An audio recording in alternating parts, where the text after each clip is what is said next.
How's it going, guys? My name is Alex1270 and this is a 7 Billion Gamers Let's Play. Today we'll be playing Dear Esther. If you like this video, don't forget to like and subscribe and share it with your friends.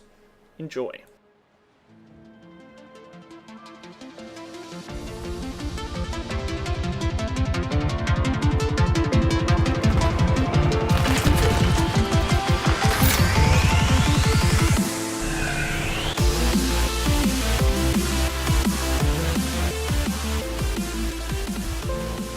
Dear Esther, I sometimes feel as if I've given birth to this island.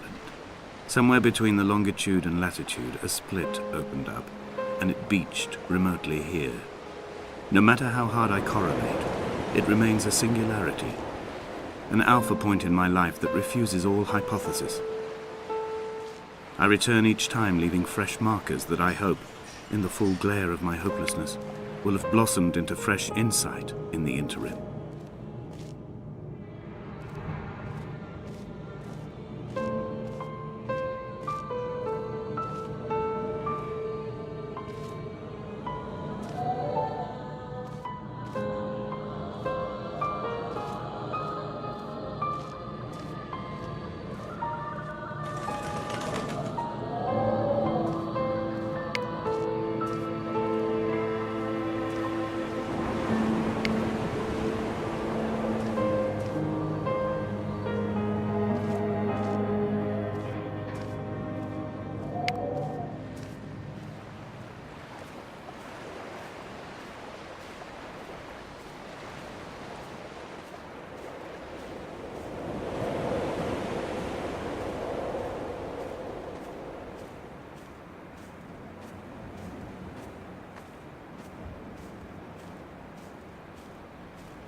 Donnelly reported the legend of the hermit, a holy man who sought solitude in its most pure form. Allegedly, he rode here from the mainland in a boat without a bottom, so all the creatures of the sea could rise at night to converse with him. How disappointed he must have been with their chatter. Perhaps now, when all that haunts the ocean is the rubbish dumped from the tankers, he'd find more peace. They say he threw his arms wide in a valley on the south side, and the cliff opened up to provide him shelter. They say he died of fever 116 years later. The shepherds left gifts for him at the mouth of the cave, but Donnelly records they never claimed to have seen him.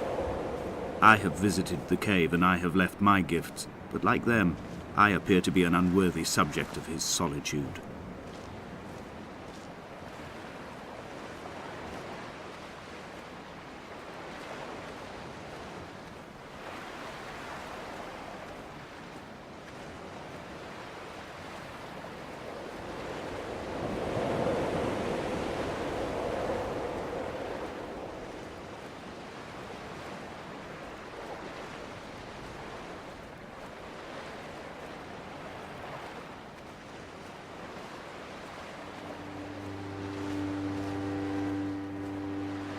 At night, you can see the lights sometimes from a passing tanker or trawler. From up on the cliffs, they are mundane. But down here, they fugue into ambiguity. For instance, I cannot readily tell if they belong above or below the waves. The distinction now seems banal. Why not everything and all at once? There's nothing better to do here than indulge in contradictions whilst waiting for the fabric of life to unravel.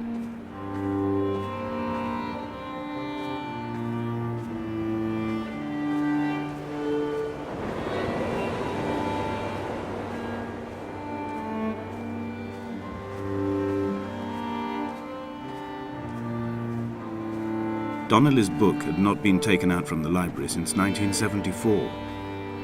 I decided it would never be missed as I slipped it under my coat and avoided the librarian's gaze on the way out. If the subject matter is obscure, the writer's literary style is even more so. It is not the text of a stable or trustworthy reporter.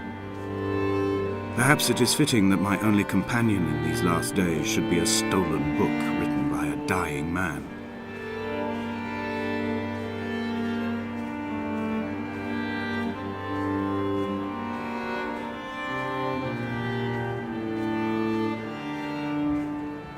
When someone had died or was dying, or was so ill they gave up what little hope they could sacrifice, they cut parallel lines into the cliff, exposing the white chalk beneath.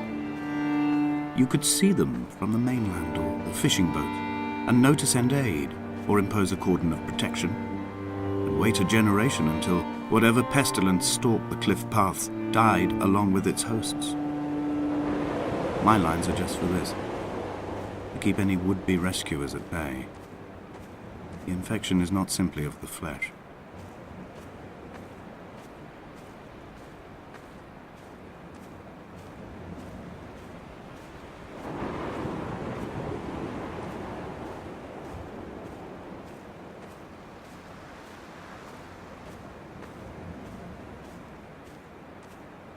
We are not like Lot's wife, you and I. We feel no particular need to turn back. There's nothing to be seen if we did. No tired old man parting the cliffs with his arms. No gifts or Bibles laid out on the sand for the taking. No tides turning or the shrieking gulls overhead. The bones of the hermit are no longer laid out for the taking. I have stolen them away to the guts of this island, where the passages all run to black, and where we can light each other's faces by their strange luminescence.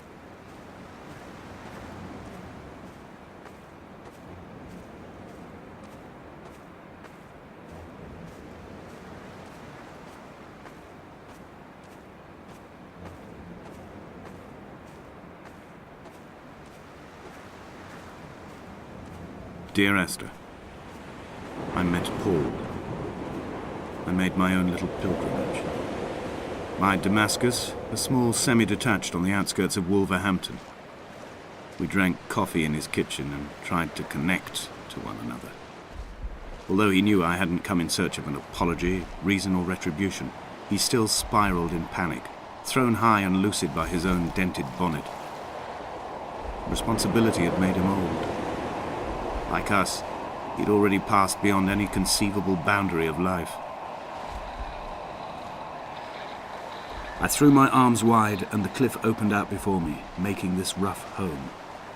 I transferred my belongings from the bothy on the mount and tried to live here instead.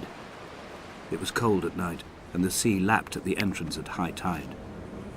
To climb the peak, I must first venture even deeper into the veins of the island, where the signals are blocked altogether.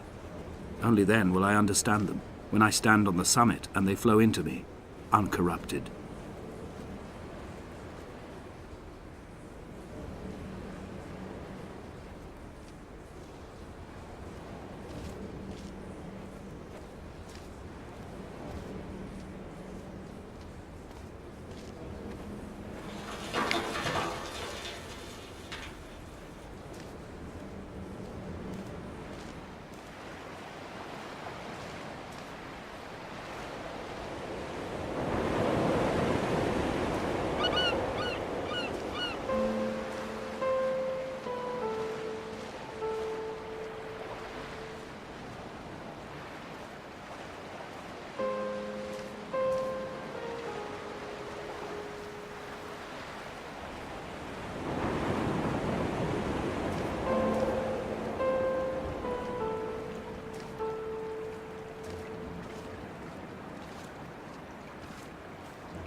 I've become convinced I am not alone here, even though I'm equally sure it is simply a delusion brought upon by circumstance.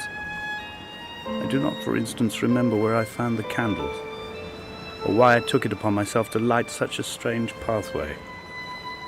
Perhaps it is only for those who are bound to follow.